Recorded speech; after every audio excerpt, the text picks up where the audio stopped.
నమస్తే, welcome to 1TV news.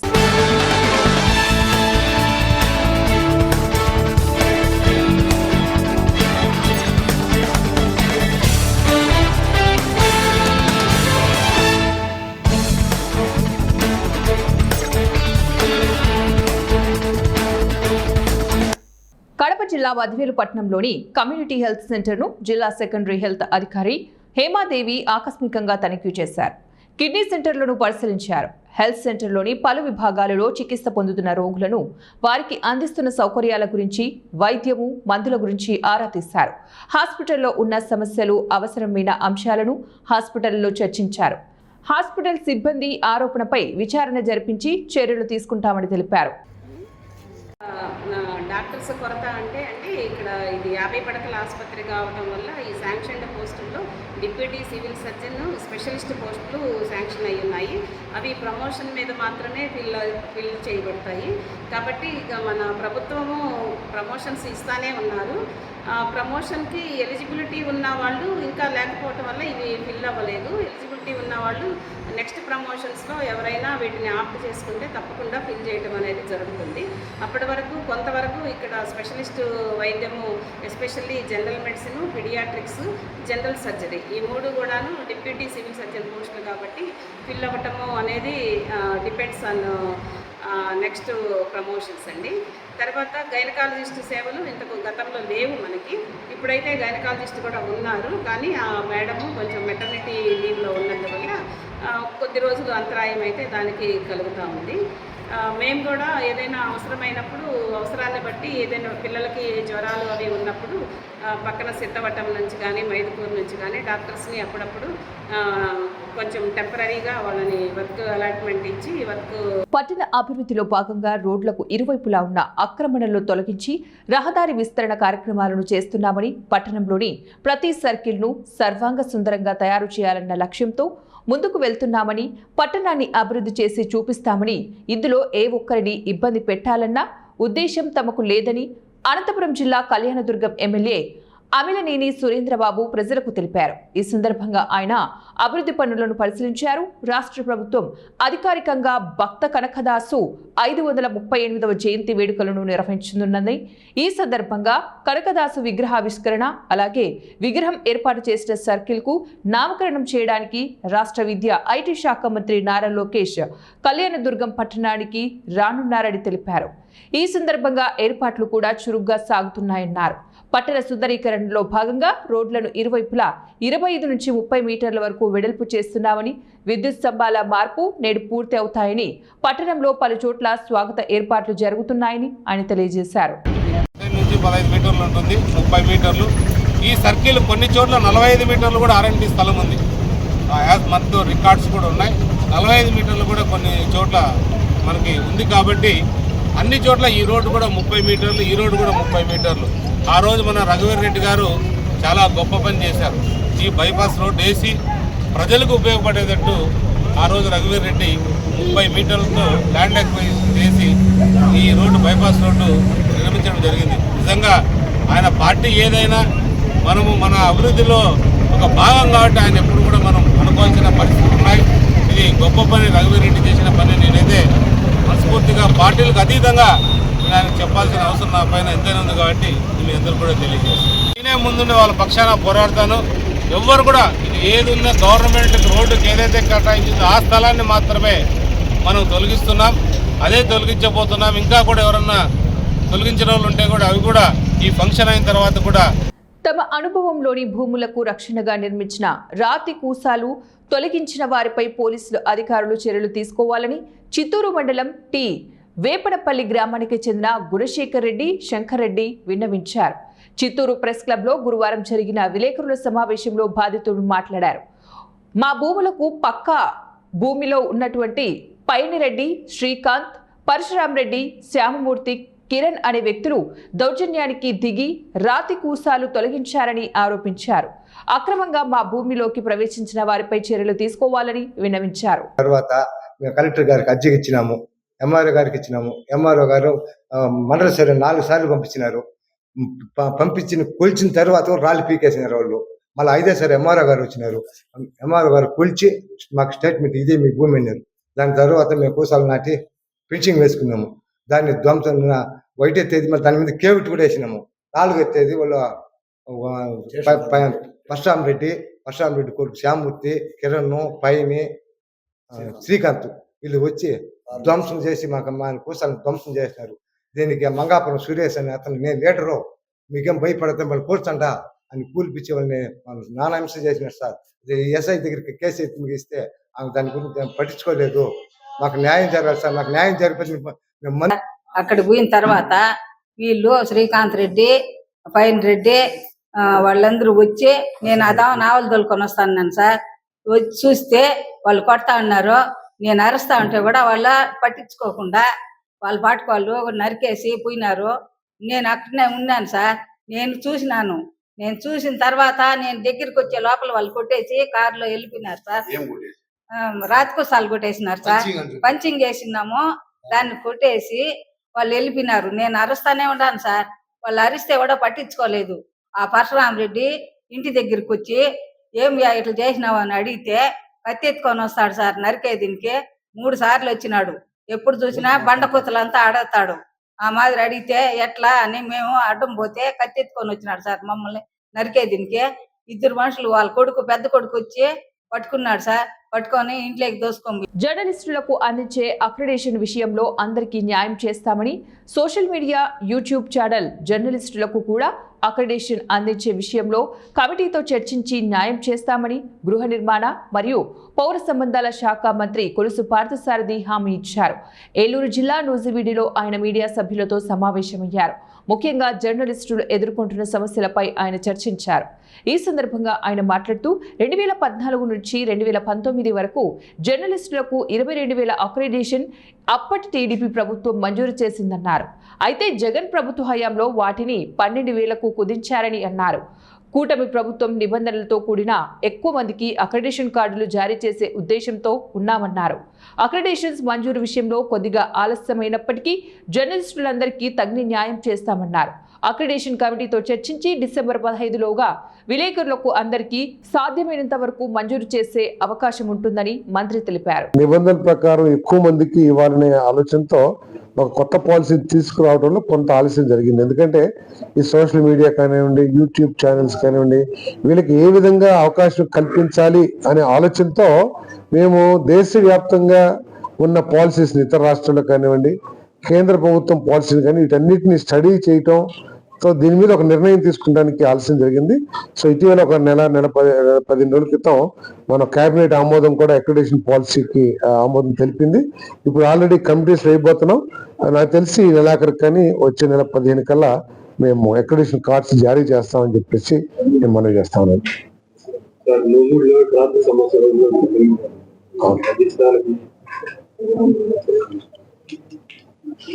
నీకు ఆ రింగ్ రోడ్ ఒక్కటే దీనికి మార్గం.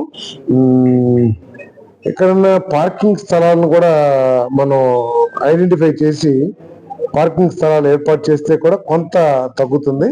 ఏదైనా ట్రాఫిక్ మన కంట్రోల్స్ అంటే ఒక చోట 1 వే కానివ్వండి, లేకపోతే ఆటోలు నిలబెట్టకూడదు, ఇటువంటి కొన్ని నిర్ణయాలు తీసుకోవాల్సిన అవసరం ఉంది.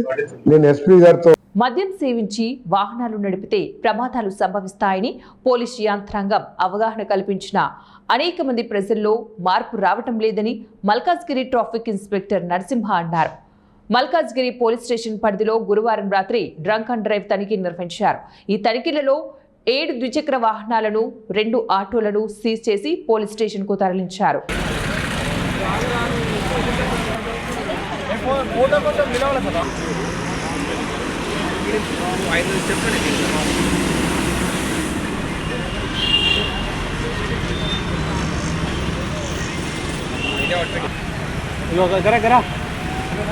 అనంతపురం జిల్లా కళ్యాణదుర్గంలో మంత్రి నారా లోకేష్ ఈ నెల 8వ తారీఖున పర్యటన సందర్భంగా అనంతపురం కళ్యాణదుర్గం ఎమ్మెల్యేలు దగ్గుపాటి వెంకటేశ్వర ప్రసాద్, అలిమినేని సురేంద్రబాబు, జిల్లా అధ్యక్షుడు వెంకటశివుడు యాదవ్లు కనకదాస జయంతి ఏర్పాట్లు అధికారులతో కలిసి పరిశీలించారు. కనకదాస విగ్రహావిష్కరణ మంత్రి నారా లోకేష్ చేతుల మీదుగా ఉందన్నారు. 50,000 మంది ప్రజలు వస్తారని అధికారులు అంచనాలు వేస్తున్నారని, రేపట్లోగా పనులను త్వరితగతిన పూర్తి చేయాలని అధికారులకు సూచించారు. ఎమ్మెల్యే అలిమినేని సురేంద్రబాబు మాట్లాడుతూ ప్రభుత్వ పాఠశాలల్లో సీట్లు లేవని బోర్డు కనపడేలా కూటమి ప్రభుత్వం నూతన విద్యా సంస్కరణలతో విద్యాశాఖ మంత్రి నారా లోకేష్ పనిచేస్తున్నారని ఎమ్మెల్యే అలిమినేని సురేంద్రబాబు తెలిపారు. విద్యారంగంలో నాణ్యత పెంచడమే ఆయన లక్ష్యమని అన్నారు. డిఎస్సిని విభేదాలు లేకుండా నిర్వహించి ఉద్యోగాలు అందించారని పేర్కొన్నారు. బీసీ వర్గానికి తెలుగుదేశం పార్టీపై మక్కువ ఉందన్నారు. నారా లోకేష్ కళ్యాణదుర్గం పర్యటనకు రావడం ఆనందకరంగా ఉందని ఎమ్మెల్యే తెలిపారు. ప్రతి పిల్లవాడికి 15,000 రూపాయలు వాళ్ళ అకౌంట్లో వేయడం, 2 ఉన్నా 3 ఉన్నా 5 మంది ఉన్నా 6 మంది ఉన్నా, అదే కమ్మదూరు మండలంలో 12 మంది ఉన్నారు. అట్లాంటి తల్లులకు కూడా వాళ్ళ అకౌంట్లో డబ్బులు పడ్డాయంటా కూడా మన నారా లోకేష్ బాబు గారు కృషే. ఏదేమైనా కూడా ఇలాంటివి చాలా అత్యవసరం మనకి. దానికి చేయాల్సింది చేసేది అంతా కూడా నారా చంద్రబాబు నాయుడు గారు, పవన్ కళ్యాణ్ గారు, అలాగే నరేంద్ర మోడీ గారి సహకారంతో వీళ్ళందరూ కూడా చేస్తూ మన కూటమి ప్రభుత్వం ముందుకు తీసుకెళ్తున్నారు. ఏదేమైనా కూడా ఇంకా కూడా డిఎస్సి మీరందరూ చూశారు. డిఎస్సి మొదటి సంతకం ఎప్పుడైతే మొదటి సంతకం పెట్టాడో మన ముఖ్యమంత్రి గారు 1 సంవత్సరం వెయిట్ చేసేదానికి అందరిలో ఒక ఆందోళన మొదలైంది. ఇంకా మాకు అనౌన్స్ చేయలేదని. కానీ నారా లోకేష్ సారు అట్లా కాదు, మొత్తం యూనియన్లందరినీ పిలిపించి ఒక తాటిపైన తెచ్చి ఏ ఒక్క కేసు కూడా పడుకోకుండా మొత్తం అందరినీ ఈ విధంగా వెళ్దామని దాని మీద దేశానిర్దేశం చేసి మొత్తం ఒకేసారిగా 16,000 పోస్టులు భర్తీ చేయడం అంటే ఏది కూడా కాంట్రవర్సీ లేకోకుండా, ఎక్కడ రికమెండేషన్ తావు లేకోకుండా మెరిట్ రూపంగా ఇవ్వడం అనేది ఒక గొప్ప విషయం. ఇది దేశంలోనే మొట్టమొదటిది. ఇలాంటి ఫిల్ చేయడం అంటే చాలా గొప్ప విషయం. మనమే చూసాం, మన కళ్యాణదుర్గ ప్రాంతంలో మీరందరూ కూడా చూశారు. 1250 మంది డిఎస్సికి కోచింగ్కి వచ్చారంటే ఎంత ఇంట్రెస్టింగ్గా ఉన్నారో లెక్కేసుకో. అలాంటి ప్రదేశంలో మన కళ్యాణదుర్గ ప్రాంతానికి 87 మంది సెలెక్ట్ కావడం కూడా చాలా గర్వించదగ్గ విషయం. ఏదేమైనా కూడా నారా లోకేష్ బాబు రాక నేనైతే మన ప్రాంతానికి అదృష్టంగా భావిస్తున్నా. ప్రజలు కూడా, ఎందుకంటే ఆయన మాటలు చెప్పే వ్యక్తి కాదు, ఏదైనా ముక్కుసూటిగా చెప్పే వ్యక్తి. అనవసరమైన మాటలు చెప్పడు, జరగాల్సినవే చెప్తాడు, జరగబోయేటివే చెప్తాడు. కాబట్టి అలాంటి వ్యక్తి మన ప్రాంతానికి వస్తే మనం వ్యవసాయ పరంగా కావచ్చు, కాలేజీల రూపంగా కావచ్చు, లేదా ఇతరతర అభివృద్ధి కార్యక్రమాల్లో భాగం ఏదైనా కావచ్చు, మనకు అవకాశాలు ఉంటాయి. రాబోయే కాలంలో మన ప్రాంతం అభివృద్ధి కావడానికి, కళ్యాణదుర్గ ప్రాంతం అభివృద్ధి కావడానికి చాలా అవకాశాలు ఉన్నాయి. కాబట్టి నిజంగా మనం అదృష్టంగా భావించాలని తెలియజేస్తాం. మనం మొట్టమొదటిసారిగా ఆంజనేయ స్వామి సిపాయి గోళ్ళ మధ్యలో ఉన్న ఆంజనేయ స్వామి దేవాలయం దగ్గర స్వాగతం పలుకుతాం. అంతకన్నా ముందు ఆత్మకూరు దగ్గర ఏదైతే టోల్ ప్లాజా ఉందో అక్కడి నుంచి కూడా స్వాగతం పలుకుతూ తీసుకొని వచ్చి మొదటి స్టాప్గా మన ఆంజనేయ స్వామి దగ్గర ఉంటుంది. అక్కడి నుంచి పవర్ హౌస్ దగ్గరికి వచ్చిన తర్వాత అక్కడ కూడా చాలామంది మహిళలు, అలాగే చాలామంది ఎవరైతే ఉన్నారో అక్కడ కూడా స్వాగతం పలుకుతారు. అటు నుంచి కొద్దిగా ముందుకు వస్తే ఏదైతే మనకి బహుజనులు ఉన్నారో మన సోదరులు, వాళ్ళు కూడా భారీ ఎత్తున స్వాగతం పలుకుతున్నారు. దాని తర్వాత టీ సర్కిల్కి పోతే మన ముస్లిం ఈరోజు 2 రోజుల పర్యటనలో భాగంగా ఇక్కడ రావడం జరుగుతుంది. ముఖ్యంగా ఈ భారీ ఏర్పాట్లు కళ్యాణదుర్గం నియోజకవర్గం శాసనసభ్యులు అమ్మిలినేని సురేంద్ర అన్న గారు భారీ ఏర్పాట్లు చేయడం జరుగుతూ ఉంది. దేనికంటే గతంలో ఎన్నడూ లేని విధంగా కళ్యాణదుర్గం అంటేనే తెలుగుదేశం కంచుకోట, అలాంటి కంచుకోటలో భారీ స్వాగత ఏర్పాట్లు చేయడం జరుగుతూ ఉంది. ఇక్కడ ముఖ్యంగా గతంలో మీరు చూశారు, ఇక్కడ గత 5 ఏళ్లలో ఒక ఎమ్మెల్యే ఉండింది, మినిస్టర్ ఉండింది, కాన్స్టిట్యున్సీని సర్వనాశనం చేసి పెట్టింది. చీప్ లిక్కర్ ఎక్కడ దొరుకుతుందో అంటే కళ్యాణదుర్గం నియోజకవర్గంలో దొరుకుతుంది. ముఖ్యంగా కర్ణాటక బార్డర్లో ఫ్యాక్టరీలు పెట్టి చీప్ లిక్కర్ ఆ రోజు సప్లై చేసే పరిస్థితి. కానీ ఈరోజు మా తెలుగుదేశం ప్రభుత్వం ఏర్పడిన తర్వాత మా అన్నగారైనటువంటి అమ్మిలినేని సురేంద్ర గారు ఇక్కడ సస్యశ్యామలంగా కాన్స్టిట్యున్సీని చూడాలని చెప్పేసి ఈరోజు భైరవాన్ తిప్ప ప్రాజెక్టుని తీసుకొని రావాలని చెప్పేసి ప్రతి శాసనసభ సమావేశాలను మాట్లాడడం జరుగుతూ ఉంది. ఖచ్చితంగా భైరవాన్ తిప్పని కంప్లీట్ చేసే బాధ్యత మా కళ్యాణదుర్గం శాసనసభ్యులు సోదరుడు అమ్మిలినేని సురేంద్ర గారు తీసుకుంటారని చెప్పేసి మేము ఈ పత్రికా ముఖంగా తెలియజేస్తా ఉన్నాను. రేపు లోకేష్ గారు పుట్టపర్తిలో దిగి అక్కడి నుంచి అనంతపూర్ మీదుగా కళ్యాణదుర్గం రాబోతున్నారు. కళ్యాణదుర్గంలో అన్ని సర్కిల్లోనూ భారీ స్వాగత ఏర్పాట్లు చేశారు. ప్రతి క్యాస్ట్ విధంగా టీ సర్కిల్ అయితే ఏమి, తర్వాత అనంతపూర్ సర్కిల్ అయితే ప్రతి చోట భారీ స్వాగత ఏర్పాట్లు చేశారు.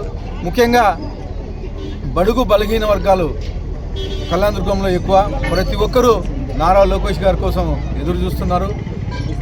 ఇదే కాకోకుండా స్వాగత ఏర్పాట్లే కాకోకుండా ఎల్లుండి కనకదాసు విగ్రహం, కురుబుల ఆరాధ్యదైవం కనకదాసు విగ్రహం కానీ మా యువ నాయకులు ప్రారంభించబోతున్నారు. ఇక్కడ తెలుగుదేశం ప్రభుత్వం ఏర్పడిన తర్వాత కళ్యాణదుర్గంలో భారీ బహిరంగ సభ లోకేష్ గారి ఆధ్వర్యంలో జరగబోతుంది. దాదాపు 50,000 మంది మేము ఎక్స్పెక్ట్ చేస్తున్నాం. ఖచ్చితంగా ఈ భారీ సభని ప్రజలు స్వచ్ఛందంగా వచ్చి కేంద్ర రాష్ట్ర ప్రభుత్వాలు అవలంబిస్తున్న ప్రజా వ్యతిరేక విధానాలపై రాజీ లేని పోరాటాలకు సిద్ధం కావాలని సిపిఐ ఎంఎల్ న్యూ డెమోక్రసీ రాష్ట్ర అధికార ప్రతినిధి టి ప్రసాద్ అరుణోదయ సాంస్కృతిక సమైక్య తెలుగు రాష్ట్రాల గౌరవ అధ్యక్షురాలు విమలక్క పిలుపునిచ్చారు. కామ్రేడ్ నీలం రామచంద్రయ్య, కామ్రేడ్ జంపాల చంద్రశేఖర్ ప్రసాద్ అమరులై నేటికి 50 వసంతాలు పూర్తయిన సందర్భంగా పీడీఎస్ రాష్ట్ర అధ్యక్షులు కె భాస్కర్ కర్నూలు పట్టణంలోని డ్రైవర్ అసోసియేషన్ కార్యాలయంలో ఏర్పాటు చేసిన స్మారక సభకు సిపిఐ ఎంఎల్ న్యూ డెమోక్రసీ రాష్ట్ర అధికార ప్రతినిధి టి ప్రసాద్, అరుణోదయ సాంస్కృతిక సమైక్య తెలుగు రాష్ట్రాల గౌరవ అధ్యక్షురాలు విమలక్క ముఖ్య అతిథులుగా హాజరై ఈ సందర్భంగా వారు మాట్లాడుతూ భూమి కోసం, భుక్తి కోసం, ఈ దేశ విముక్తి కోసం పోరాడి నేలరాలిన ఎందరో అమరవీరులకు విప్లవ జోహార్లు అర్పిస్తూ నవంబర్ మాసమంతా కూడా అమరులను స్మరించుకుంటూ ఊరూరా సభలు సమావేశాలు నిర్వహిస్తున్నామని తెలిపారు. అందులో భాగంగానే వారిని స్మరించుకుంటూ కామ్రేడ్ నీలం రామచంద్రయ్య, కామ్రేడ్ జంపాల చంద్రశేఖర్ ప్రసాద్ చిత్రపటాలకు పూలమాలలు వేసి నివాళులర్పించారు. వారి ఆశయాలను, త్యాగాలను గుర్తు చేసుకుంటూ కీర్తించారు. భారత విప్లవోద్యమంలో సంభవించిన అనేక చీలికలు, పేలికలు ఎక్కడికక్కడే అణచివేయడానికి దోపిడీ పాలన వర్గాలకు ఆస్కారం ఇచ్చిందని తెలిపారు. కావున విప్లవకారులంతా కూడా ఐక్యం కావాల్సిన ఆవశ్యకత ఎంతైనా ఉందని ఈ సందర్భంగా పిలుపునిచ్చారు. అలాగే దేశంలోని అపార ఖనిజ సంపదను కార్పొరేట్ సంస్థలకు కట్టబెట్టడానికే ఆపరేషన్ కగారు పేరుతో అడవులపై, ఆదివాసులపై అంతిమ యుద్ధం అంటూ పారామిలిటరీ డిఆర్జీ బలగాలతో అడవులను ముట్టడించి అక్రమంగా ఆదివాసీలను, మావోయిస్టులను పొట్టన పెట్టుకుంటున్నారని విమర్శించారు. కావున తక్షణమే ఆపరేషన్ కగారును నిలిపివేసి శాంతి చర్చలు జరపాలని వారు కేంద్ర రాష్ట్ర ప్రభుత్వాలను కోరారు. ఈ కార్యక్రమంలో ఆంధ్రప్రదేశ్ రైతు కూలీ సంఘం రాష్ట్ర అధ్యక్షులు సుంకన్న, ప్రగతిశీల మహిళా సంఘం శ్రీ విముక్తి రాష్ట్ర కన్వీనర్ సుజ్ఞానమ్మ, అరుణోదయ సాంస్కృతిక సమైక్య 2 రాష్ట్రాల తెలుగు అధ్యక్షులు ఖదీర్, రాకేష్ తదితరులు పాల్గొన్నారు. ఆ దేశ ప్రజలపైన, ఆ దేశ పాలకులకు వాస్తవంగా ప్రేమ ఉండాలి. ఎందుకంటే వాళ్ళు వేసిన ఓట్లతోటే రాజ్యాంగబద్ధంగా పరిపాలన కొనసాగిస్తున్నటువంటి వాళ్ళు ఇచ్చినటువంటి భిక్షగా భావించి వాళ్ళ పట్ల ప్రేమ ఉండాలి. ఈ దేశ సంపదను పెంపొందింపజేసి ఆ ప్రజలకు చెందేలా చేయాలి. కానీ మన దేశ పాలకులు మన దేశ బిడ్డలపైననే యుద్ధం చేస్తూ, చంపుతూ, డెడ్లైన్ పెడుతూ ఉన్నటువంటి సందర్భంలో కామ్రేడ్ నీలం రామచంద్రయ్య గారిని, కామ్రేడ్ జంపాల చంద్రశేఖర్ ప్రసాద్ గారి యొక్క స్ఫూర్తితో, ప్రేరణతో ఇవాళ అందరము కలిసి ప్రజా పోరాటాలలో సమాయత్తమై ముందుకు సాగాల్సినటువంటి ఆవశ్యకత ఇవాళ ఉన్నదని భావించి ఇవాళ అందరూ ఒక్కటవ్వాల్సినటువంటి అవసరం ఉందని తెలియజేస్తూ లాల్సన్. నా పేరు విమల, అరుణోదయ సాంస్కృతిక సమాఖ్య.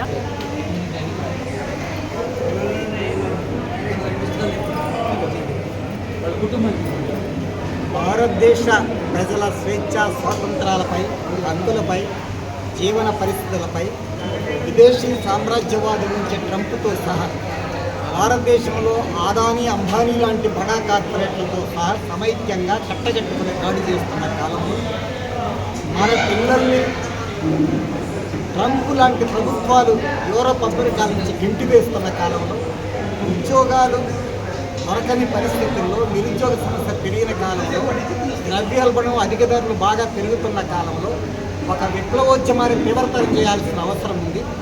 కర్నూలు జిల్లా మల్లవరంలో పుట్టిన నీలం రామచంద్రయ్య ఒక ఎమ్మెల్సీగా, ఒక ఉపాధ్యాయ నాయకుడిగా ఉండి, ఒక మంచి కమ్యూనిస్టుగా, ఒక మంచి మానవతావాదిగా, ఒక మహోన్నతమైన మనిషిగా ఉండి కర్నూలు జిల్లాలోనే కాకుండా యావత్ ఉమ్మడి ఆంధ్రప్రదేశ్ ప్రజల యొక్క తలలో నాలుకలాగా మారిన నీలం రామచంద్రయ్య గారు ఏ విప్లవ బాట ఎంచుకున్నాడో ఆ విప్లవ మార్గం యొక్క అవసరం ఇవాళ దేశ పరిస్థితుల్లో సమాజ పరిస్థితుల్లో ఇంకా పెరుగుతున్నదని మేము భావిస్తున్నాం. ఇవి ఇప్పటి బులెటిన్ డీటెయిల్స్. నెక్స్ట్ బులెటిన్ మళ్ళీ కలుద్దాం. అంటే కీప్ వాచింగ్ 1TV న్యూస్.